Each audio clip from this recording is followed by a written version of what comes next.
mais je vais juste dire un ou deux mots.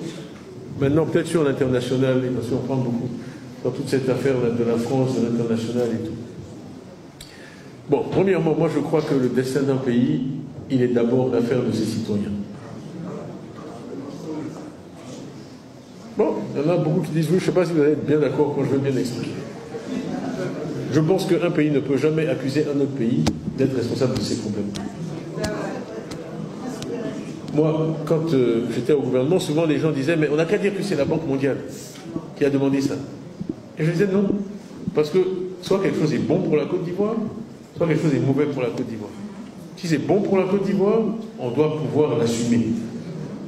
Comme je fais papa en vous expliquant certains, voilà, en expliquant aux Ivoiriens jusqu'à ce qu'ils comprennent. Mais si c'est mauvais pour la Côte d'Ivoire, on doit se battre avec l'énergie du désespoir pour que ça ne se fasse pas. Mais allez dire aux Ivoiriens, ça c'est mauvais pour vous, mais c'est la faute de la Banque mondiale, c'est une faillite de la part des dirigeants. Okay? Donc, je n'aime pas quand les gens disent oui, c'est la France, mais c'est pas la France qui gouverne la Côte d'Ivoire. Les pays, ils n'ont que des intérêts. Souvent, les gens en Afrique, oh, ça ne va pas plaire, ils n'ont qu'à écouter parce que je suis en direct, mais je vais le dire, parce que je le pense. C'est mon expérience. Il y a trop d'idées en Afrique qui pensent qu'on est victime d'un complot spécifique. Que le monde s'est ligué pour garder l'Afrique dans le sous-développement. C'est faux. Je peux vous dire, j'ai été dans tous les forums, j'ai été président du forum de Davos, qui est le temple du capitalisme dans le monde. C'est faux. Il n'y a pas de complot contre l'Afrique.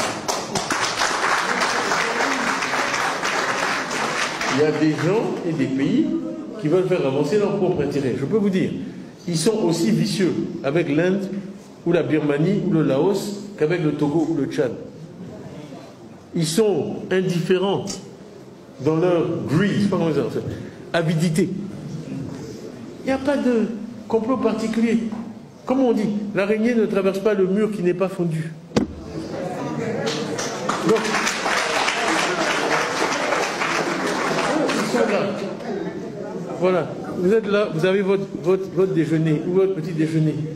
Si quelqu'un vient et vous dit, hey, regarde en haut, tu lèves la tête, il prend, il mange, c'est la faute de qui?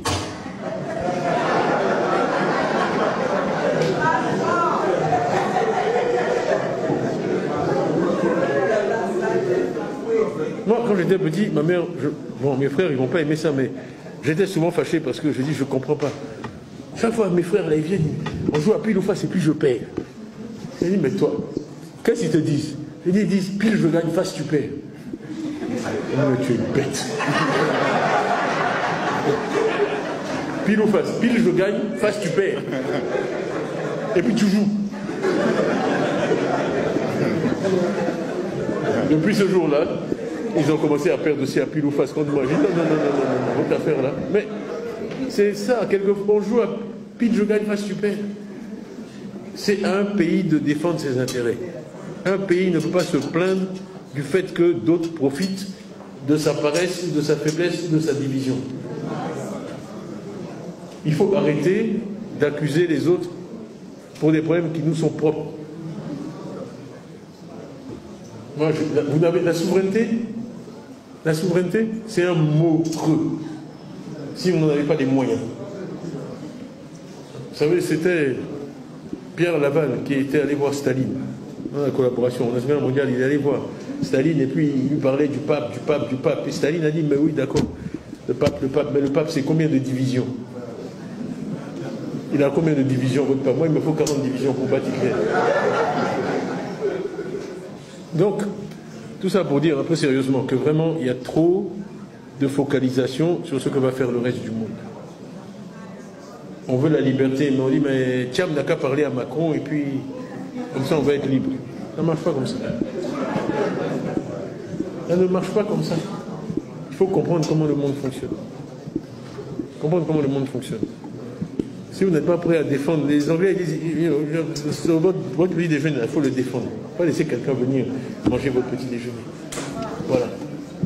Et pour ça aussi, je suis désolé, mais il faut élire de bons dirigeants. Voilà.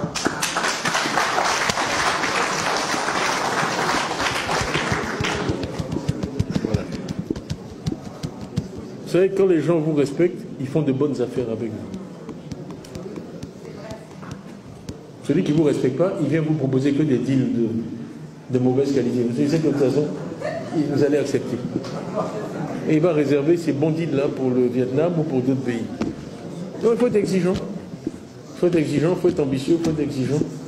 Moi, s'il y a une chose, quand j'ai dit c'est une question de dignité, c'est une question de dignité, je n'accepte pas de compromis sur la dignité. Parce qu'une fois que quelqu'un ne vous respecte pas, vous êtes cuit. Merci. Voilà.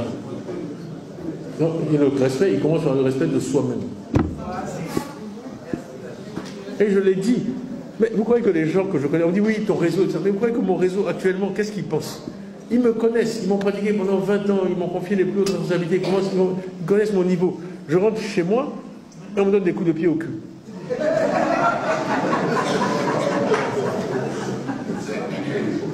Vous croyez qu'ils me disent quoi? Vous croyez qu'ils me disent quoi? Tu as vu? Voilà pourquoi chez vous, là, c'est comme ça.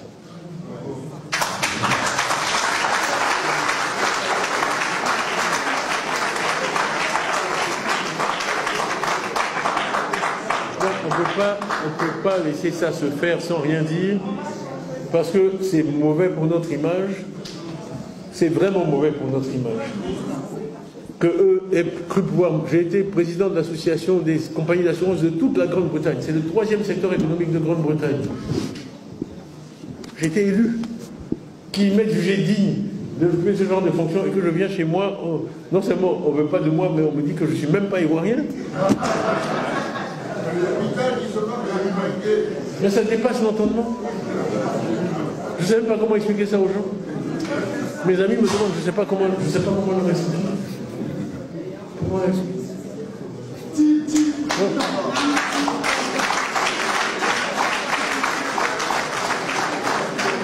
Donc je dis, face à l'international, à l'étranger, c'est à nous de définir quel est notre intérêt et ensuite de se donner les moyens pour défendre notre intérêt. Et si on ne le fait pas, nous sommes les seuls à blâmer. L'araignée ne traverse pas le mur de la case qui n'est pas fondu. C'est à nous, s'il y a des brèches, il faut les colmater et être solidaires et défendre nos intérêts. Et élire de bons dirigeants. Voilà. Donc,